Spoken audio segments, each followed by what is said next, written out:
Sulton Amir Temurning o'z janglardagi muvaffaqiyati siri nimadaligini bilasizmi?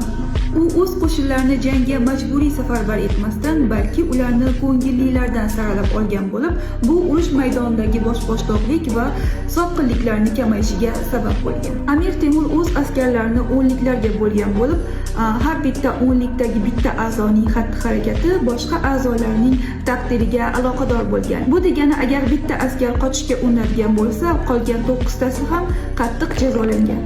Shuning uchun ham o'nlikdagi askarlar doimo bir-birini nazorat qilib yurgan. Qo'shin 3 chiziqda harakat qilgan.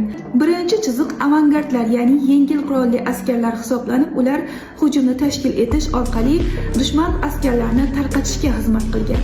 Ikkinchi chiziqda harakat qiladigan askarlar asosan og'ir qurolli askarlar hisoblanib, ular dushman hujumini qaytarishga xizmat qilgan. Uchinchi chiziqdagi askarlar zaxira askarlari hisoblanib, ular dushmanga qaqshatqich zarbani berib, urush taqdirini hal qilishgan.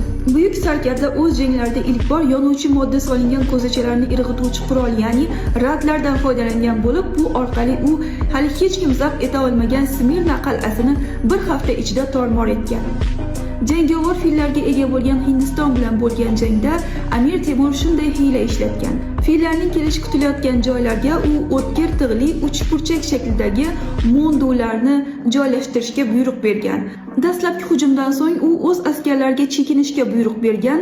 Bundan ruhlangan dushman qo'shinlari esa hujumni yanada kuchaytirganlar. Isitma qo'yilgan joyga yetganda jangovar fillarning oyoqlariga haligi nayzalarning kirishi oqibatida ular quturgan va ortga qaytib o'z askarlarini yanchib tashlagan. U janglarda ilk bor to'lg'ama usuldan foydalangan bo'lib, qo'shinlarni 7 qismga bo'lishga buyurgan. Dushman qo'shinlarini o'rab olish orqali ularni tezda tor-mor qilishga erishgan. Buyuk sarkardaning janglardagi harbiy taktikalarni o'rganar ekanman, uning naqadar yuksak zakovat sohibi ekanligini angladim. Sizcha, siz Amir Temur haqida yana qanday qiziqarli faktlar bilasiz? Fikrlaringizni kommentariyada qoldiring.